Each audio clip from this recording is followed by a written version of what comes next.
The only real difference between him and Basil is that he was small and had a very large henpecking wife. So I didn't have any problems with saying what I didn't think was funny. No, I don't believe that. Why does he say that? Fawlty Towers was a British comedy show that ran for just 12 episodes, yet it became one of the most famous sitcoms ever made. The show was funny, bold, and sometimes shocking. It made fun of everything and everyone, including itself. But one particular episode caused so much trouble that people still argue about it today. This is the story of how a terrible hotel experience became comedy gold, and how one scene nearly brought the whole thing crashing down. The story begins in 1970, when the Monty Python comedy team traveled to a seaside town called Torquay to film their show. They needed somewhere to stay, so they checked into a hotel called the Gleneagles. What they found there wasn't just a place to sleep. It was a bizarre experience that would change television history. The hotel manager was a man named Donald Sinclair, and he was possibly the worst hotel manager anyone had ever met. He wasn't just rude to guests. He was suspicious, hostile, and completely unpredictable. He treated every visitor like they were planning something terrible. One incident left the comedy team completely shocked. Eric Idle, one of the Monty Python members, left his briefcase in the hotel lobby for a moment. Instead of simply asking who it belonged to, Sinclair immediately assumed the worst. He grabbed the briefcase and threw it over a garden wall because he thought it might be a bomb. This wasn't normal hotel service. This was paranoia dressed up as customer care. But it didn't stop there. When Terry Gilliam used his knife and fork in a way Sinclair didn't approve of, the manager stormed over and corrected his table manners as if eating incorrectly was a serious crime. When guests complained about anything, Sinclair would often make things worse instead of better. John Cleese, one of the Monty Python stars, watched all of this with amazement. Here was a man so completely wrong for his job that it was almost beautiful in its absurdity. Cleese started taking mental notes, and sometimes real ones. He couldn't stop thinking about this disaster of a hotel manager. Years later, he worked with his wife at the time, Connie Booth, to turn those memories into a television show. That show became Fawlty Towers, and the main character, Basil Fawlty, was based directly on Donald Sinclair. Of course, Cleese exaggerated things for comedy.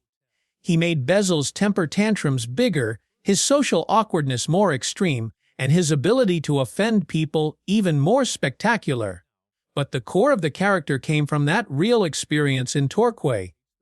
Interestingly, Sinclair himself never really understood that he had inspired one of Britain's most famous TV characters. He died in 1981, apparently unaware of his place in comedy history. Before all of this, John Cleese had his own interesting journey. He grew up in Weston-super-Mare, a quiet seaside town, as the only child of Reginald Cleese. His father had actually changed the family surname from Cheese to Cleese back in 1923 because he thought cheese was too ridiculous for someone in the army. Little did he know his son would become famous for being ridiculous. Young John was extremely tall for his age. By the time he was 13, he was already over 6 feet tall, which made him stand out even before anyone noticed how funny he was. He attended good schools, including St. Peter's Preparatory School and later Clifton College, where he excelled at sports like cricket and boxing. But he was also developing a sharp sense of humor and a keen eye for human behavior. One early prank showed the kind of comedy Cleese would later become famous for. He painted footprints leading away from a statue at his school, making it look like the statue had walked away to use the bathroom. It was simple, visual humor that told a story. When Cleese was 17, he experienced something that affected him deeply. Despite his good grades, he was passed over for a leadership position at school.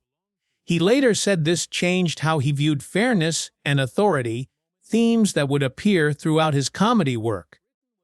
After finishing school, Cleese wanted to attend Cambridge University to study law, but he had to wait because of competition for places. During this time, he went back to his old prep school as a teacher, instructing students in Latin, science, English, and history. Years later, he would use some of those Latin lessons in a famous scene in another Monty Python project. When Cleese finally got to Cambridge, he joined a theater group called Footlights. When they asked if he could sing or dance, he flatly said no, adding that both were equally terrible. When they asked what he could do, he simply replied that he could make people laugh. That was enough to get him started. At Footlights, he met other future comedy stars, including Graham Chapman, who would become his writing partner. Even after graduating with a law degree, Cleese's father kept sending him newspaper clippings about retail management jobs just in case the comedy thing didn't work out. But comedy did work out, and in spectacular fashion. When Cleese and Connie Booth decided to create Fawlty Towers, they weren't just making a show about a grumpy hotel owner. They were crafting something much more detailed and clever. The experience at the Gleneagles Hotel had stayed with them for years, and they used it as the foundation for every chaotic moment in the series. The show premiered on BBC television in 1975, and the critics weren't immediately impressed. Some called it confusing and even a disaster. But audiences loved it from the start. They connected with Basil Fawlty's constant stress, his inability to control anything, and the way everything always went wrong for him no matter how hard he tried. The supporting cast was perfect. Pernilla Scales played Sybil, Basil's sharp-tongued wife who could deflate his ego with just a few words. Connie Booth played Polly, the sensible maid who often seemed like the only sane person in the building. And Andrew Sachs played Manuel, a waiter from Spain who barely spoke English and turned every simple task into complete chaos. The comedy wasn't just about people shouting and things breaking, though there was plenty of that. It was also about class, insecurity, and the human desire to be taken seriously. Basil desperately wanted to run a respectable hotel and be respected by upper-class guests, but his own snobbery and incompetence always destroyed those dreams. Despite its popularity with viewers, the BBC almost cancelled the show after just 6 episodes. Only when reruns attracted even bigger audiences did the network agree to make more episodes. In 1979, 4 years after the first season, 6 more episodes were produced. That was it. Just 12 episodes total. But those 12 episodes became legendary. What made the show work so well was how carefully it was written. Every scene was tightly structured, every joke perfectly timed. The chaos looked random, but it was actually precisely planned. Years later, critics who had originally dismissed the show changed their minds completely. In 2000, the British Film Institute named Fawlty Towers the greatest British television series of all time. Behind the scenes, things were complicated. By the time they started filming the second season, Cleese and Booth had divorced. Yet they continued working together as creative partners, determined to finish what they'd started. They never let their personal situation affect the quality of the show. Their professional chemistry remained strong even though their marriage had ended. It was the last time they would work together, but they went out on a high note. The second season was just as brilliant as the first, and together they created something that would be remembered forever. One episode in particular caused enormous controversy. It was called The Germans, and it pushed comedy boundaries further than many people were comfortable with. The episode showed Basil Fawlty recovering from a head injury, which made him even more confused than usual. When a group of German tourists checked into the hotel, Basil kept telling his staff not to mention World War II. Of course, within minutes, he was doing exactly that. He started making references to the war, comparing things to Nazi Germany, and eventually even Goose stepped through the hotel lobby while imitating Adolf Hitler. The response was immediate and divided. Many British viewers found it hilarious because they understood that the joke wasn't making fun of Germans or the war itself. The joke was making fun of Basil and his complete inability to behave appropriately. His ignorance and social awkwardness were always the real target of the humor. But many other people didn't see it that way. Letters of complaint flooded into the BBC. Some people called the episode tasteless and offensive. They felt it made light of a horrible period in history. The BBC considered removing the episode permanently, and there were serious debates within the network about whether it should ever be shown again. In the end, they decided to keep it, but the controversy didn't go away. In Germany, reactions were mixed too. Some German viewers appreciated the satire and understood that it was really making fun of British attitudes rather than Germans. They laughed at Basil's foolishness. But others found it painful, especially those whose families had been directly affected by the war. They felt that turning such serious history into slapstick comedy was insensitive. Decades later, the debate only grew louder. In the age of streaming services and global access to old shows, people began re-examining old comedies with modern standards of sensitivity. Several streaming platforms either removed the Germans' episode entirely or edited out certain scenes. This sparked another round of controversy. Loyal fans were angry, feeling that editing the show was censorship that missed the entire point of the satire. John Cleese himself strongly defended the episode. He argued that satire isn't always comfortable, and that's precisely what makes it effective. He pointed out that Basil was never meant to be a hero or someone to admire. Basil was snobbish, rude, and often completely clueless. The comedy came from watching him fail again and again because of his own flaws. According to Cleese, the war jokes weren't aimed at Germans at all. They were aimed at the British obsession with the war and at Basil's stupidity. The episode was about showing how ignorance and arrogance go hand in hand. Basil never got away with his behavior.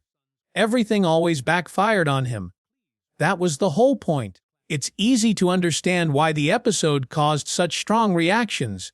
Comedy often walks a difficult line between clever satire and offensive mockery. What one person sees as brilliant humor, another might see as cruel or disrespectful.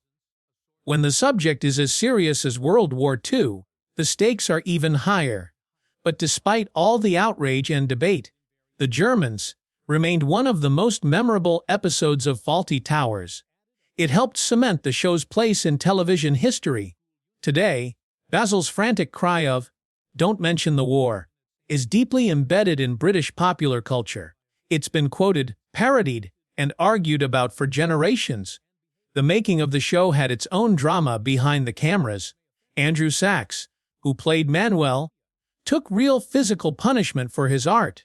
In one scene where Basil hits Manuel with a frying pan, they used a real pan for the first take, leaving Sachs with a serious bruise. After that, they switched to a rubber pan, but the damage was already done. In another scene involving fire, Sachs suffered minor burns. Yet he never complained. He kept showing up, kept performing, and helped create one of sitcom history's most beloved characters. Prunella Scales, who played Sibyl, was nothing like her commanding character in real life. She was kind and thoughtful, but she transformed completely when the cameras rolled. Even Cleese admitted that Sibyl's piercing shout of "Basil!" could genuinely intimidate him during filming. After Fawlty Towers ended, the cast members went in different directions. John Cleese expanded his comedy career, writing and starring in films like A Fish Called Wanda, and lending his voice to animated movies like the Shrek series. He remained outspoken about comedy, politics, and anything else he felt deserved comment. In 2023, he announced plans to reboot Fawlty Towers with his real daughter, Camilla Cleese, bringing Basil's character into the modern era. Connie Booth took a completely different path. She left show business entirely and became a psychotherapist, choosing peace and privacy over fame. Her decision surprised many people, but it was clear she found satisfaction in her new career. Prunella Scales continued acting in films and television dramas, always delivering sharp performances. Unfortunately, in recent years she has been battling vascular dementia.